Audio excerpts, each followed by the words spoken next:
So, pag mayroon kayong mga 7 chakra na crystal sa inyong bahay, ganito gawin nyo ha. Ibibigay ko sa inyo, isi-share ko sa inyo ang aking 7 chakra tree na nilagyan ko siya ng diffuser.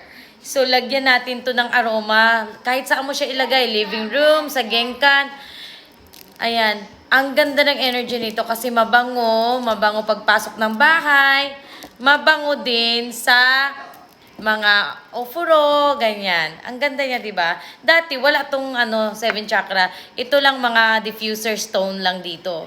Ngayon nilagyan ko siya ng 7 chakra para mga crystals para mas maganda, 'di ba? Ang bango. Ang bango! Ganyan, gawin nyo. Ilagay nyo ang inyong mga trees na maliliit sa ganito. Tapos, ayan, mga essence, mga oil essence, aroma.